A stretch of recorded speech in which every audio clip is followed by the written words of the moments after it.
பேரையா போட்டு எழுதி வச்சிருக்கிறார். இது எப்படி நான் எப்படி சம்மதிக்க முடியும் என்று இந்த ஆபீசர் கேட்கிறார்.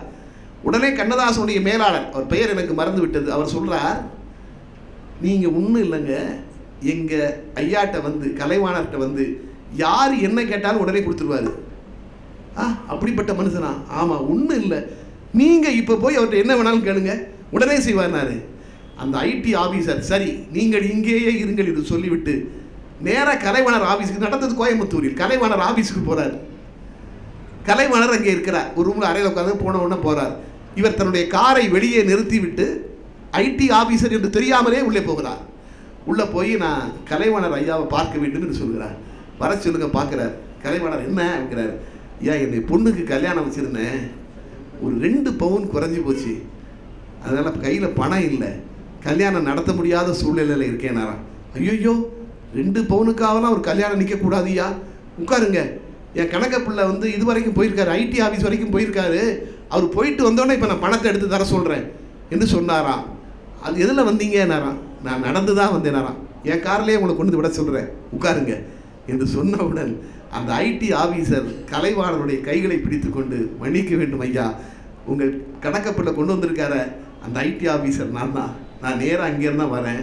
ஒருவர் சொன்னார், எதை கேட்டாலும் எங்கள் கலைவாணர் செய்வார் என்று சொன்னார். நான் நம்பவில்லை, ஆனால் இப்பொழுது நான் முழுமையாக நம்புகிறேன். ஆனால் இனிமேல் நீங்கள் கணக்குகளை எழுதுகின்ற பொழுது யாருக்கு பணம் கொடுக்கிறீர்களோ அவர்களிடம் ஒரே ஒரு கையெழுத்து மட்டும் வாங்கி ஒரு சின்ன விண்ணப்பத்தை உள்ளே வைப்பது மாதிரி, ரசீதை உள்ளே வைப்பது மாதிரி வைத்து விடுங்கள், அது போதும் எங்களுக்கு என்று சொன்னாராம். இது நடந்த சம்பவத்தை பதிவு செய்கிறார்கள். ஒரு மனிதனுடைய மனம் எப்படி இருக்க வேண்டும் என்பதற்கு கலைவாணருடைய மனம் நமக்கு இந்த இடத்திலே உதாரணமாக இருக்கிறது. இதை நான் புத்தகத்தின் வாசிப்பதன் மூலமாகத்தான் தெரிந்து கொள்கிறேன். அதனால் தான் நான் புத்தகத்தை பற்றி எழுதிய ஒரு கவிதை, நினைவு நாடாக்கள் என்கிற தொடரில் ஆனந்த விகடனிலே கவிஞர் வாலி எழுதினார். நினைவு நாடாக்கள் என்கிற தொடர், அதிலே ஒரு வாரம் நிறைய படியுங்கள் என்று எழுதிவிட்டு அதை முடிக்கக்கூடிய இடத்தில் அந்த அத்தியாயத்தில் என் நண்பர் நெல்லை ஜெயந்தா சொல்வதை கேளுங்கள் என்று என்னுடைய கவிதையை மேற்கோள் காட்டியிருந்தார்.